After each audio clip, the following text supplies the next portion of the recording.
makakuha.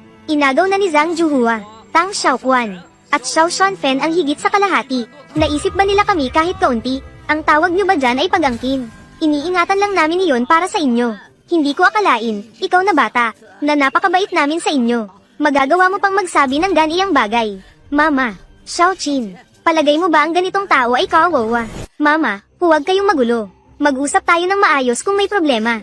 Bakit bawat salitang lumalabas sa bibig mo ay parang asalbasigulerang babae?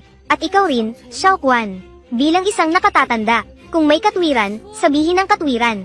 Paano ka makakapagsimulang manakit kung magpapatuloy kayo sa ganito? Hindi na talaga ako babalik dito kahit kailan. Wala naman akong ginawang mali. Kapag na-offend ninyo ang panganay na anak na babae, magiging mahirap na humingi ng pera sa manugang sa hinaharap. Hayaan na lang natin. Xiaohe, maaaring nagkamali ka ng pagkakaintindi. Sa totoo lang, hindi naman nagkulang sa'yo ang lola mo. Kahit papaano, hindi kanya pinabayaan sa gutom. Hindi ba? Kahit hindi pista o espesyal na araw, may karne pa kayong nakain. Kung ganito ang gagawin ninyo, sasabihin ng mga tao sa nayon na wala kayong respeto sa nakatatanda. Magiging mahirap para sa inyo na makibagay sa buhay sa nayon sa hinaharap. Kung ganito ang gagawin ninyo, sasabihin ng mga tao sa nayon na wala kayong respeto sa nakatatanda.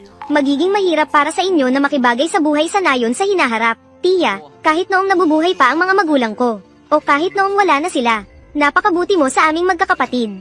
Tuwing pista o espesyal na araw, binibigyan mo kami ng 10 o 8 kwarto. Pero ang perang ito, hindi pa man namin naabot ang hawakan ng matagal. Kinuha na agad ng dalawang iyon. Ang araw-araw naming buhay, anong klaseng buhay iyon? Wala akong sinabi na may halaga. Pumunta ka at tanungin mo ang mga kapitbahay sa baryo. Alam nila, bago magtanghali ngayong araw, kami ng magkakapatid, ay nakatira pa sa kwadra ng mga baka sa komunidad. Natutulog pa rin sa silid ng dayami. Kung hindi ako naging matatag, makukuha ko ba ang bahay na ito? Kami bang magkapatid ay makakakain pa ng karne? O sinasabi ba, na dapat akong sumunod ng tahimik sa kanila? Ibigay ang pera at pagkain upang sila ang magtago. Inangkin ng tiyo kong si third uncle ang bahay ng mga magulang ko. Ganito ba ang pagpapakita ng paggalang? Noon ako'y nalilito. Ang akala ko noon, ganito ang tamang gawin. Para tingnan ako ng mga tao sa baryo nang may paggalang. Pero nang makita ko ang magkakapatid, nagutom, payat at mapatla. Halos hindi na mukhang tao ang itsura nila. Doon ko lang napagtantong mali ako. Sa mga nakaraang taon, si Xiaoqin, at silang magkapatid na Tanghi, ay talagang nahirapan sa buhay.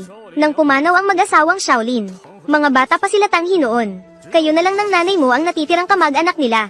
Ang komunidad ang nagdesisyon noon, na hayaang makasama si Xiaohe at ang iba pa, na tumira kasama ang iyong nanay. Akala ko noon, sina Tanghi at ang mga bata, makakaranas sana ng magandang buhay.